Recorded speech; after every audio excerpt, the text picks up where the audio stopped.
So the Lakers secured their best win of the season last night over the defending champion Boston Celtics. But Anthony Davis is more worried about what the front office should add to this roster before the February 6th trade deadline.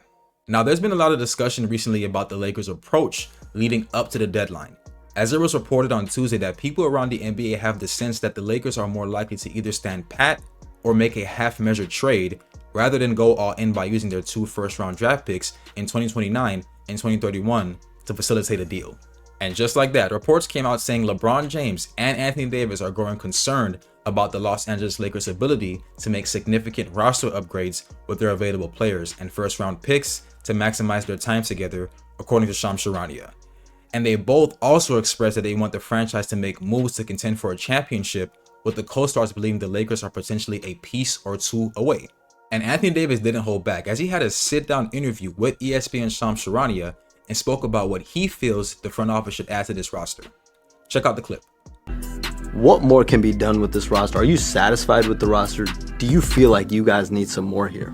I think we need another big. I feel like I've always been at my best when I've been the 4. And having the big out there, we know it worked when we won the championship with JaVale and Dwight. I'm at the 5 and I'm at the 4.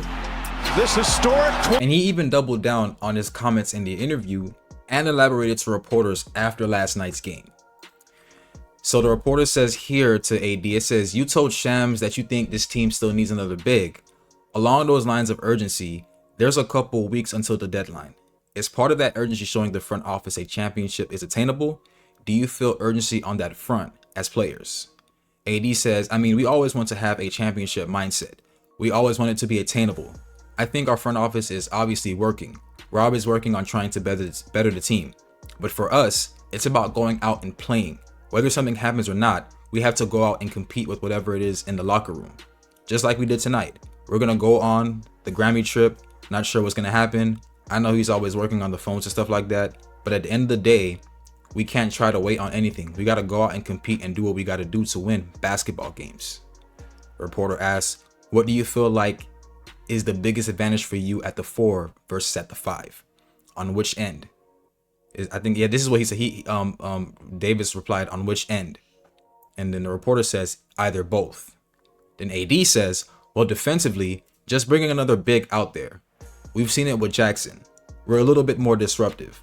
Offensively, it just allows me to float around a little bit more. I only started playing the 5 in 2021. I'd have stretches, but I was primarily a 4. So my whole career I've been playing at the 4, and we've seen how I play.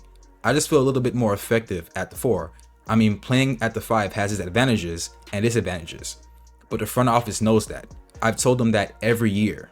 I've been here, so it's nothing new. But I just feel like, personally, I'm a better player at the 4. Now, is there a viable trade candidate that could potentially move the needle in LA that can basically put them on the same level as like a OKC?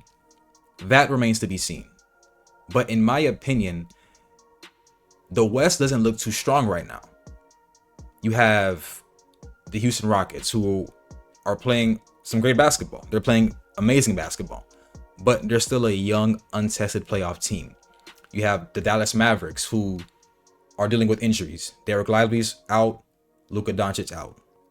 Then you have the Memphis Grizzlies, who they're also playing some good basketball as well, but they're unpredictable and have yet to make a deep playoff run.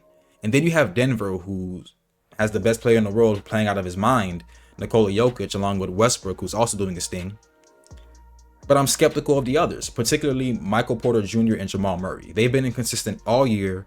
What am I going to be getting from them in the playoffs? But I'm saying this to say, I said all this to say this.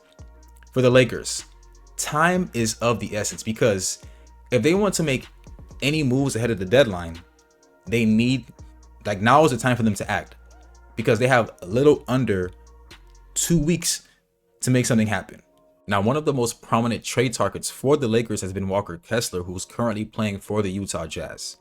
Now, it's been reported that the Jazz have set a very high price for him, so it's unlikely that Pelinka will agree to give them what they want. So Lakers fans are just going to have to wait and see what comes out of this. But given what I laid out on the state of the Western Conference, I think it only makes sense for them to go all in and make some type of splash.